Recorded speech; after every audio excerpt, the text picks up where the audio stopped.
sana itu saya akui ya, di daerahku itu toleransinya itu bagus sih, tinggi. Jadi meskipun mayoritasnya itu beragama Hindu, tetapi di sana juga ada Muslim, jadi kita saling menghargai. Assalamualaikum warahmatullahi wabarakatuh. Salam sejahtera bagi kita semua. Salam Om Swastiastu, Namo Buddhaya, salam kebajikan. Alhamdulillah teman-teman, kita sekarang lagi berada di suatu tempat yang sangat indah. Pemandangannya ini langsung pemandangan luas dan enak. Ini di Cafe Mindy, teman-teman. Mungkin bisa teman-teman datang ke sini lah. Nah, kebetulan saat ini kita bersama sahabat saya. Beliau merupakan seorang mahasiswa beragama Hindu. Wah, kita meskipun berbeda agama tetap saling kenal dan saling berteman ya. Harus dong gitu. Bagaimana kabarnya Mbak Wida? Asungkara baik. Asungkara itu kayak alhamdulillah gitu kalau kayak alhamdulillah gitu ya. Oke. Nah, karena sekarang ini lagi ramai terkait toleransi Mbak Wida, makanya saya mengundang Mbak Wida bisa ngobrol-ngobrol lah sedikit bersama sampean terkait dengan toleransi itu. Makanya saya undang ke sini dan teman-teman bisa menyaksikan juga gitu. Rencananya gitu. Umur berapa Mbak Wida sekarang? April ini 22. Wah, masih 22 teman-teman. Wah, ini kayaknya masih jomblo ini. Wah, cocok lah. Jomblo apa sudah punya pacar? Udah punya. Teman-teman nggak bisa nyepik. Itu aja ya teman-teman ya. Jadi gini Mbak Wida, aku ingin tanya, kan kebetulan sampean kita berbeda agama ya, dan sampai saat ini nilai toleransi di antara kita juga sudah mengakar ya sampai kuat. Sampean aslinya mana?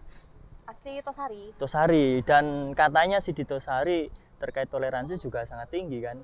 Kalau di Tosari sendiri itu mayoritas umat apa? Di sana itu mayoritas beragama Hindu, tapi juga ada yang Muslim, Kristen juga ada, tapi cuma beberapa aja. Oke. Kira-kira menurut Mbak Wida sendiri, toleransi itu apa sih? Toleransi sambil diminum biar nggak grogi. Santai dong. Menurut saya sih toleransi itu saling menghargai, menghormati, tidak hanya sesama antar agama, tetapi sesama manusia juga harus saling menghargai, tidak boleh mencela atau menghina, saling menghargai pendapat mereka. Oh, menghargai pendapat juga ya? Ya, harus. Kita juga pernah beda pendapat, tapi kita saling menghargai kan? Nah, gitu.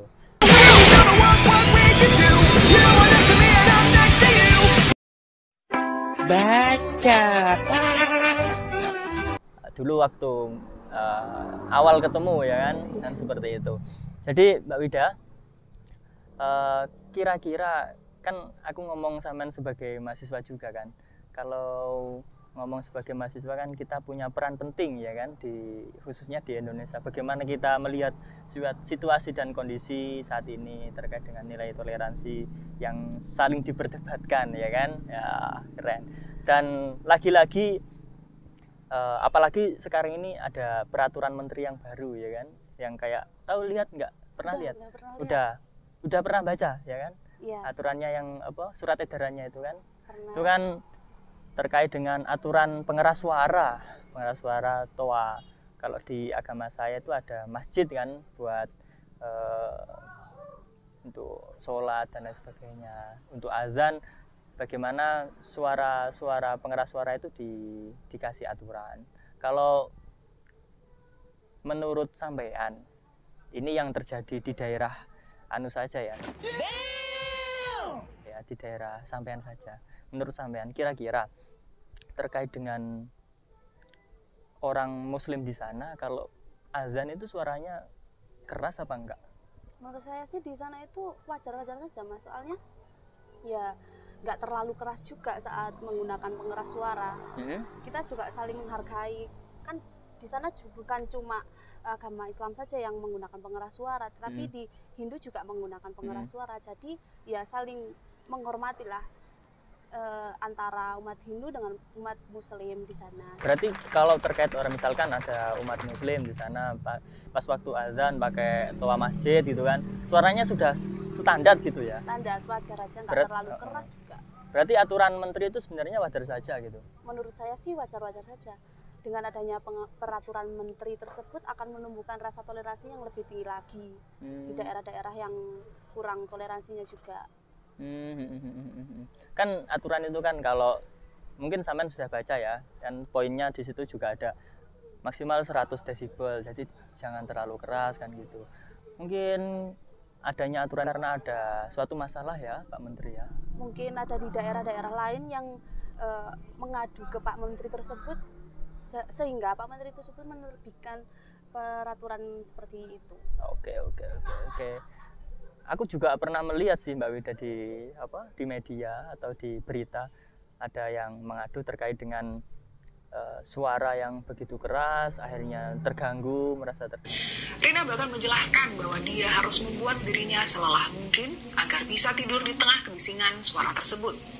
Meskipun sudah menahan gangguan tersebut selama berbulan-bulan, Rina tetap memutuskan untuk tidak melakukan komplain terbuka.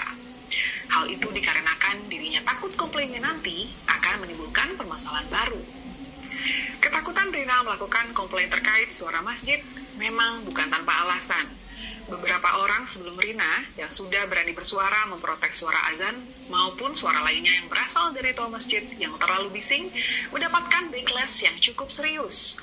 Selain mendapatkan hujatan dari masyarakat, ada juga yang sampai terkena hukuman penjara dengan delik penodaan agama. Pada sekitar Mei 2021 lalu, seorang warga perumahan di Gading Serpong, Kabupaten Tangerang, memprotes suara toa masjid yang berisik dan minta dikecilkan. Akibat protesnya itu, warga tersebut hampir terkena amuk massa. Ratusan orang mendatangi perumahan tersebut. Warga yang protes tersebut akhirnya menyampaikan permohonan maaf. Dia mengaku hilaf dan menyesali aksinya yang meminta pengurus masjid mengecilkan volume toa masjid. Kemudian pada sekitar April 2021 lalu, artis Indonesia Zaskia Adiameka sampai memprotes seseorang yang membangunkan sahur pada saat bulan Ramadan menggunakan toa masjid sambil berteriak. Zaskia merasa hal tersebut bisa mengganggu masyarakat yang tidak menjalankan ibadah puasa atau yang tidak perlu bangun sahur. Protes Zaskia tersebut langsung mendapatkan respons berupa hujatan dari netizen. Selain hujatan online, Zaskia mengabarkan bahwa rumahnya juga sempat dilempari petasan. Kasus protes suara azan lainnya dengan konsekuensi yang paling berat adalah kasus Meliana pada tahun 2018. Meliana yang merupakan warga beragama Buddha dianggap telah melakukan penodaan agama akibat memprotes kerasnya volume toa masjid di daerah tempat tinggalnya di Tanjung Balai, Sumatera Utara. Kalau di wilayah kita sih kayaknya aman-aman aja, dan aturan itu sangat wajar sekali kan dilakukan. Apalagi aku daerah Tulungagung Mbak Wida, di sana mayoritas umat muslim. Kalau azan ya nggak keras, ya nggak lirih, ya nggak standar lah. Wajar berarti ya? Wajar. Maksudnya kalau kita kelebihan gini logikanya, kalau kita makan, ya kan? Kalau kita makan terlalu kenyang kan nggak boleh. Kalau kita lapar juga nggak boleh. Iya. Makanya kalau kita makan ya sewajarnya saja. Dan itu sudah tradisi itu terkait dengan suara dan lain sebagainya. Kita kan juga standar-standar saja kalau di daerahku teman-teman ya. Mungkin daerah lain berbeda sehingga ada aturan seperti itu. Kata Mbak Wida tadi untuk meningkatkan rasa toleransi yang lebih tinggi lagi. Rasa toleransi yang lebih tinggi tadi. Kalau gini Mbak Wida, ini terlepas dari itu saja ya. Kita fokusnya intinya di sini toleransi saja. Terkait dengan aturan toa dan lain sebagainya. Kira-kira kita nggak perlulah menyalahkan ya siapa yang salah dan yang benar. Menurut sampean yang perlu disalahkan ini siapa nanti? Kalau sampean tanya kayak gitu, ya nggak ada masalahnya. Jangan-jangan pertanyaanku yang salah ini. Iya. Keliru aku tekon. Berarti salahnya sopo iki? Mungkin yang salah itu speakernya. Wah, speaker apa soal speakernya rada elek ngono ya? Iya, mungkin. Beberapa akhirnya soalnya enggak itu diam teman-teman. Intinya poin penting di sini adalah bagaimana kita saling menghargai ya kan.